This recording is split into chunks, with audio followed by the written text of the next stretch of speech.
ಗಾಯತ್ರಿ ಮಂತ್ರಕ್ಕೆ ಅತ್ಯಂತ ಅಪಾರವಾಗಿರುವಂಥ ಗೌರವ ಇದೆ.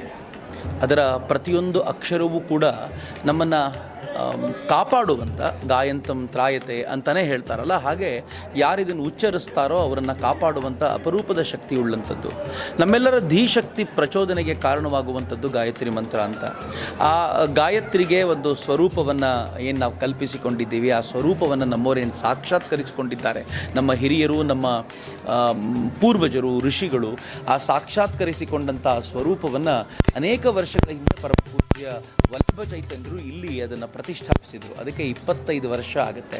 ಈ 25 ವರ್ಷಗಳಲ್ಲಿ ಈ ಇಡೀ ತಪೋಭೂಮಿ ಬೆಳೆದು ಬಂದಿರುವಂಥ ರೀತಿ ಇದೆಲ್ಲ ಅತ್ಯದ್ಭುತವಾಗಿರುವಂಥದ್ದು. ಭಗವಂತನ ಕ್ರಿಯೆಯಾಗಿದ್ದರೆ ಮಾತ್ರ ಹೀಗಾಗ್ಲಿಕ್ಕೆ ಸಾಧ್ಯ. ಯಾರೋ ಒಬ್ಬ ಮನುಷ್ಯ ಇದನ್ನು ಮಾಡಿದರೆ ಇದು ದಿನೇ ದಿನೇ ಅಭಿವೃದ್ಧಿ ಹೊಂದೋದಿಲ್ಲ, ಅದು ಕುಂಠಿತಗೊಳ್ತಾ ಹೋಗುತ್ತೆ.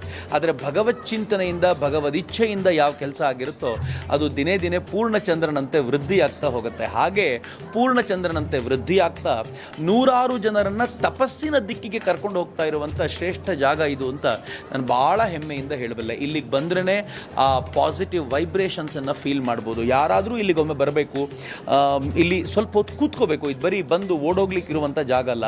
ಸ್ವಲ್ಪ ಹೊತ್ತು ಕೂತ್ಕೋಬೇಕು, ಇಲ್ಲಿ ಸ್ವಲ್ಪ ಜಪ ಮಾಡಬೇಕು. ಇಲ್ಲಿ ಭಗವದ್ ಧ್ಯಾನಕ್ಕೆ ನಾವು ತೊಡಗಿಸಿಕೊಂಡಾಗ ಅರ್ಥ ಆಗುತ್ತೆ ಈ ತಪೋಭೂಮಿ ಎಂಥ ಅದ್ಭುತವಾಗಿರುವಂಥ ತಪಸ್ಸಿನ ಭೂಮಿಯಾಗಿದೆ ಅಂತ.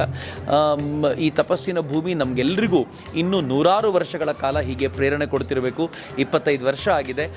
ಬಹಳ ಬೇಗ 100 ವರ್ಷದ ಆ ಕಾರ್ಯಕ್ರಮವೂ ಕೂಡ ಸಂಭ್ರಮದಿಂದ ನಡೆಯುವಂತಾಗಬೇಕು.